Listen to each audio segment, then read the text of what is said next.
지체들의 그림글.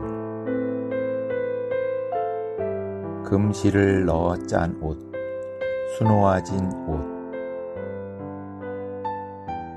그 여인의 옷은 금실을 넣어 짠 것입니다. 그 여인은 수놓아진 옷을 입고 왕께로 이끌릴 것이고, 우리는 시편 45편 13절과 14절에 나온 왕비의 옷들, 즉 금실을 넣어 짠 옷과 14절에 수놓아진 옷이 같은 옷인가 다른 옷인가 생각해 볼 수 있습니다. 분명 13절과 14절의 주어는 옷이라는 같은 단어입니다. 그러므로 다른 두 벌의 옷이라기보다 한 옷의 재질 또는 내용과 장식 또는 표현의 상태를 단계적으로 강조한 시적 표현이라고 볼 수 있습니다. 즉, 기본적으로 같은 왕비의 예복을 서로 다른 측면에서 묘사한 표현으로 보는 것이 가장 자연스럽습니다.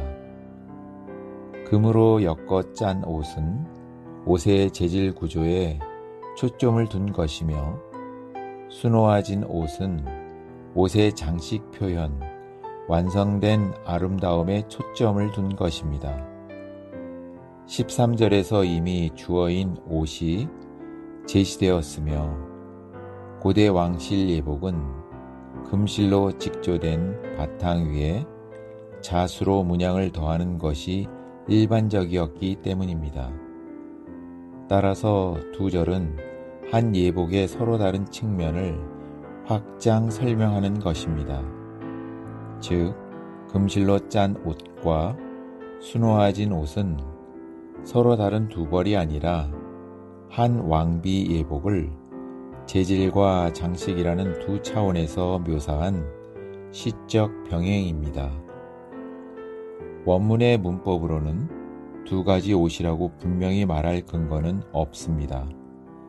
그러나 13절은 금이라는 재질에 초점이 있고, 14절은 장식, 즉 표현에 초점을 둔 것으로 보아 13절은 내실에서 14절은 행사 가운데 사용된 것임을 충분히 예측할 수 있습니다. 두 가지 옷이라고도 할 수 있다는 뜻입니다. 13절의 옷은 내적 준비와 본질에, 14절의 옷은 공식적인 장식과 표현을 따라 각각 다르게 사용되었음을 알 수 있습니다. 그런 각도에서 본다면 금실을 넣어 짠 것은 많은 고난을 통해, 그리고 죽음과 부활을 통해 다름받으신 그리스도께서 교회가 하나님 앞에서 의롭게 되도록 하나님의 의로운 요구를 이루시기 위해 교회의 의가 되신 것을 상징합니다. 그러므로 금실을 넣어 짠 옷은 45편 9절에서 오빌의 금으로 상징된 우리를 싸고 있는 첫 번째 겹, 즉 우리의 의이신 그리스도를 통해 우리가 의롭게 된 것을 보여줍니다. 한편으로 우리가 알아야 하는 것은 시편 45편 13절에 금실로 넣어 짠 옷은 사람의 주관적 상태를 말하는 의가 아니라 하나님을 기준으로 하나님에게서 나와 하나님에 의해 사람 안에 조성된 객관적인 의를 말한다는 것입니다. 단지 하나님 자신만이 의의 표준이기 때문입니다. 그것은 시편 45편 9절에서 왕후는 오빌의 금을 두르고 라는 표현에서 잘 알 수 있습니다. 왕후가 금을 두르고 있다는 것은 교회가 신성한 본성 안에서 나타나는 것을 상징합니다. 교회를 두르고 있는 금은 그리스도, 곧 믿는 이들을 의롭다 하시기 위하여 그들의 의가 되신 신성하신 분을 가리킵니다.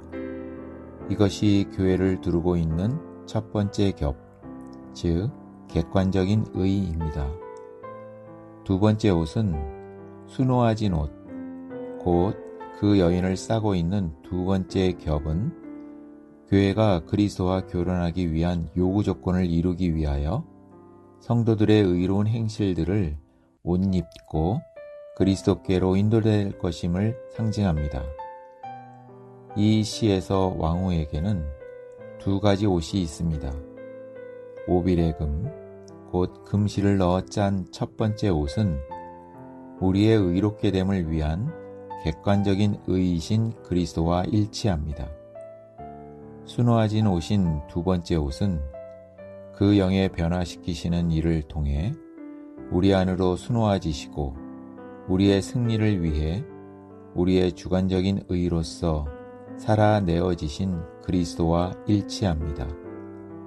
첫 번째 옷을 입음으로써 우리는 하나님의 임재 안에 설 수 있고, 두 번째 옷이 우리의 성격 안에 짜이고 존재 안에 순화짐으로 우리는 왕 앞에 설 수 있습니다. 신부는 빛나고 깨끗한 세마포 옷을 입게 되었는데 그 세마포 옷은 성도들의 의입니다. 여기에서 의는 의로운 행실들입니다. 여기에서 의는 우리의 구원을 위해 받은 의와 차이가 있습니다. 구원을 위해 받은 의는 객관적인 것이며 이 의로 말미암아 우리는 의로우신 하나님의 요구를 만족시킬 수 있습니다. 여기에 있는 이기는 성도들의 의는 주관적인 것이며 이 의로 말미암아 그들은 승리하시는 그리스도의 요구를 만족시킬 수 있습니다. 시편 45편 13절부터 14절까지를 보면 왕후에게 두 가지 옷이 있는데 하나는 우리의 구원을 위한 객관적인 의와 일치하고 다른 하나는 우리의 승리를 위한 주관적인 의와 일치합니다. 두 번째 옷은 마태복음 22장 11절과 12절에 있는 결혼 예복과 같습니다. 요한계시록 19장 8절의 의는 복수형, 즉 의들 또는 의로운 행동들입니다. 이것은 한 번에 주어지는 신분이 아니라 시간 속에 누적되는 행위들이라는 것을 의미합니다. 반복과 축적이 있는 과정을 말하며 이것은 세마포 옷이 의로운 행동들이 한 땀 한 땀씩 짜여진 옷이라는 것을 보여줍니다. 다시 말하면 의로운 행동들이 누적되어 짜여진 결과가 순화진 옷인 것입니다.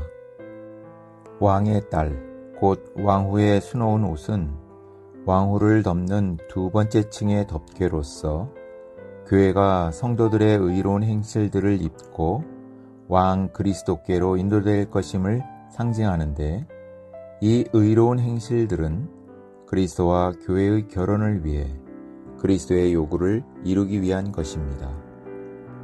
구원받은 후에 주님께서 돌아오시는 날까지 우리는 성령께서 우리의 주관적인 의로서 그리스도를 우리 안에 넣는 일을 하시는 것이 필요합니다.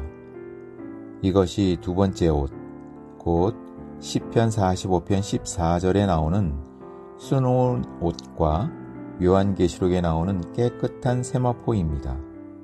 우리는 우리의 수놓은 옷, 곧 우리의 주관적인 의이신 그리스도를 입는 것이 필요합니다. 이렇게 수놓아진 옷은 우리가 신부로서 우리의 신랑이신 그리스도를 만나기 위해 해야 할 준비입니다. 오늘날 우리는 그 영에 수놓는 일의 과정 아래 있습니다. 교회 생활 안에 있는 모든 형제자매가 실로 귀합니다.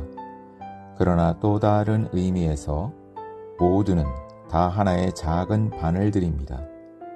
교회 생활 안에서 우리에게는 그리스도께서 우리 자신 안으로 수놓아질 수 있도록 수놓는 일을 할 수 있는 많은 바늘이 필요합니다. 여러 종류의 어려운 환경들도 마찬가지입니다. 그럴 때 우리는 그리스도를 만족하게 할 수 있는 수놓아진 옷을 가질 수 있을 것입니다. 시편 45편 14절과 15절은 그 여인은 수놓아진 옷을 입고 왕께로 이끌릴 것이고 그 여인을 뒤따르는 처녀들 곧 그 여인의 동료들도 왕께로 인도될 것입니다. 그들은 즐거워하고 크게 기뻐하면서 인도를 받아 왕의 궁전으로 들어갈 것입니다. 라고 말합니다. 처녀들 역시 성도들입니다. 그들은 기쁨과 즐거움으로 인도받을 것입니다. 그들은 그리스도께 드리는 찬양들로 가득합니다. 왕궁으로 들어갈 것입니다. 결국 모든 성도는 새 예루살렘으로 인도될 것입니다. 아멘.